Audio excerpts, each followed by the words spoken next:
কেমন আছো তোমরা সবাই? আশা করছি সবাই খুব ভালো আছো। উত্তরার নতুন একটা ভিডিওতে তোমাদের সবাইকে অনেক স্বাগত জানাই। আজকে বাবু আর অনুষ্কা দুজনেই বাড়িতে। তো চলো, সুপ্রভাত জানিয়ে সবাইকে ভিডিওটা শুরু করছি। আজ হলো বুধবার, আর বৃহস্পতিবার দিন প্রচুর পরিমাণে বৃষ্টি হয়। দুজনের স্কুলই ছিল বন্ধ। আর বুধবার দিনকেও কিন্তু সুরাট সরকার বা গুজরাট সরকারের তরফ থেকে ছুটি ঘোষণা করা হয়েছে। তো সেই জন্যে বাচ্চারা বাড়িতে থাকলে জানোই তো, একটু আধটু খাওয়া দাওয়া, খুনসুটি আর দুজনে মিলে খেলাধুলো, এগুলো তো হতেই থাকবে। যেহেতু পড়াশোনাও নেই আর স্কুলে যাওয়াও নেই আর টিউশনেও যাওয়া নেই, সেই জন্য দু ভাই বোনে একটু দেরিতেই উঠেছে, তাই বেডরুমটা এখনও ক্লিন হয়নি।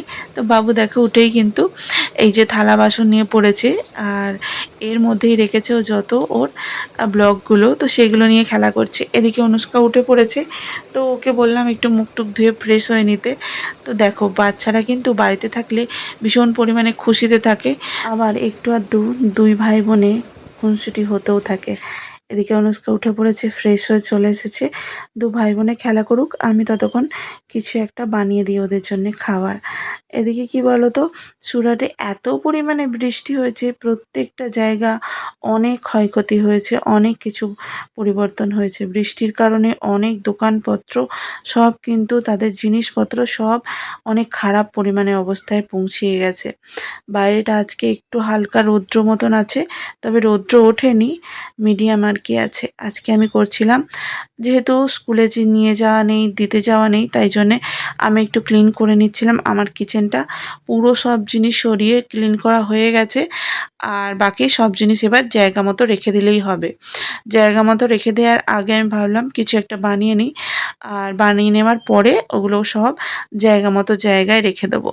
এদিকে আমি কি করেছিলাম বলো তো, যেহেতু বাচ্চাদের ছুটি আছে, তো সেই জন্য আগের দিন একটু মটর ভিজিয়েছিলাম। যেহেতু বাচ্চারা বাড়িতে আছে, তার জন্য একটু ভালো মন্দ কিছু রান্না করে দিতে হবে, তা নাহলে জানতেই পারছো বাচ্চারা কিন্তু বাড়িতে বোর হয়ে যাবে। এদিকে মটরটা ভালো করে সিটি দিয়ে নিয়েছি, আর তারপরেই চলে এসেছি মটরে একটু ঘুগনি করে নিতে। আর আজকে যেহেতু বাচ্চারা বাড়িতে আছে, তারা তো একটু লুচি, একটুখানি পরোটা, এগুলো তো বায়না করেই আর কি।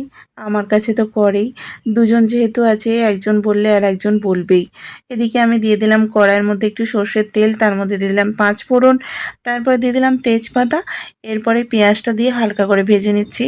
এবারে আদা রসুনটা কি বলতো, আজকে আলাদা আলাদা বাটা হয়েছিল। প্রথমে রসুনটা অনেকটা বাটা হয়েছিল বলে আলাদা রেখেছি, আর অল্প একটু বাটা আদা দিয়ে দিলাম।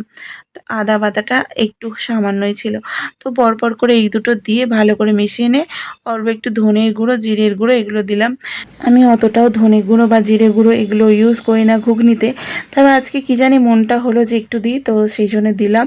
তারপর দিয়ে দিলাম লঙ্কা গুঁড়ো, হলুদ গুঁড়ো, ভালো করে মশলাটাকে কষিয়ে নিয়ে সামান্য একটু জল দিয়ে আরও ভালো করে কষিয়ে নিচ্ছি, যাতে গ্রেভিটা আর ঘুগনিটার টেস্টটা অনেক ভালো আসে। তো দিয়ে দিলাম একটা বড় সাইজের টমেটো কেটে, বেশ একটু টক টক ভাব হলে ঘুগনিটা খেতে আরও বেশি মজা লাগবে। মশলার থেকে তেল ছেড়ে এলে সিদ্ধ করে রাখা মটর আর আলুটা এর মধ্যে দিয়ে দেবো। ভালো করে যত মশলাটা কষানো হবে, খেতেও কিন্তু বেশ ভালো লাগে।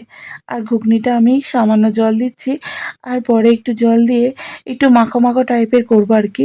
বেশি একটা গ্রেভি নয় আর বেশি একটা ঝোলঝোলও নয়। আর নুনটা কি বলো তো, আমি তখন দিয়েছিলাম সিদ্ধর সময়, তাই মশলাটা কষানোর পরে ঘুগনির আলুটা দেওয়ার পরে তারপরে দিলাম একটু চেখে নুনটা। তো নুনটা বেশি হয়ে গেলে আবার পরে প্রবলেম হয়, সেই জন্য। আর এদিকে দেখো, ময়দার আটা দুটোই নিয়ে নিয়েছি। আর কি বলতো, একটু আটা দিলে বেশ ভালোই লাগে, তাই জন্যে কিন্তু আটাটা দিলাম। আর আটা আর ময়দা একসাথে একটু ময়ম দিয়ে আর একটু সামান্য নুন দিয়ে ভালো করে মেখে নিচ্ছি। আর কি বলতো, ঘুগনিটা অনেকটা পরিমাণে গ্রেভি হয়েছিল, আর খেতেও ভীষণ সুন্দর হয়েছিল। তোমরা কালারটা দেখে বুঝতেই পারছো কতটা সুন্দর হয়েছে। এদিকে দেখো, তেল গরম হয়ে গেছে, কড়ার মধ্যে দিয়ে দিচ্ছি লুচিগুলো এক এক করে ভাজতে। আমি কি বলতো, একদিকে লুচি বেলি, এদিকে ভাজতেও থাকি। আজকে দুপুরে সেরকম কিছু বানাবো না ভাবছি, এই লুচি আর ঘুগনি করেছি, সামান্য একটুখানি ভাবছি সিমুই করে নেবো দুপুরের টাইমটা। এখনই 11টার মতন বেজে গেছে, তারপরে আর দুপুরে আর বেশি কিছু বানাবো না ভাত টাত, তো অল্প করে একটু সিমুই বানিয়ে নেবো, তাতেই হয়ে যাবে। এদিকে দেখো, পরপর করে লুচিগুলো ভেজে নিচ্ছি। আর লুচিগুলো কী বলতো, বড় বেশি ফুলছে, ভীষণ পরিমাণে ভালো করে আর কি আটাটা মাখা হয়েছে তার জন্য। আর ছোট ছোট কড়াতে ছোট ছোট লুচি আমার অনুষ্কার বাবু দুজনেই খুব ভালোবাসে, তো সেই জন্য বানিয়ে ফেললাম।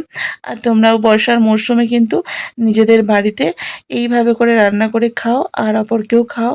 খুব ভালো থেকো সকলে। আজকের ভিডিওটা এখানেই শেষ করছি। সবাই খুব ভালো থাকবে, সুস্থ থাকবে। দেখা হবে পরের একটা ভিডিওতে। আর সকলকে অনেক অনেক ভালোবাসা রইলো। এদিকে দেখো নিয়ে নিয়েছি লুচি আর তার সাথে নিয়ে নিচ্ছি গরম গরম ঘুগনি। খেতে তো ভীষণ ভালো হয়েছিল ঘুগনিটা।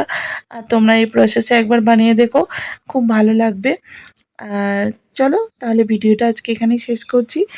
নতুন নতুন ভিডিও নিয়ে আবারও তোমাদের সামনে আসব, কারণ আমাদের পরিবারের সকল বন্ধুদের ভালোবাসায় আমি অনেক বেশি শান্তি আর অনেক বেশি ভালো অনুভব করি। তো দেখা হচ্ছে পরে একটা নতুন ভিডিওতে। সকলকে অনেক অনেক ভালোবাসা রইলো। টাটা, সকলে খুব ভালো থেকো। অনুষ্কা খেয়ে বলছে ভীষণ ভালো হয়েছে ঘুগনিটা। কেমন হয়েছে ঘুগনি? ভালো হয়েছে। তো তুমি বসে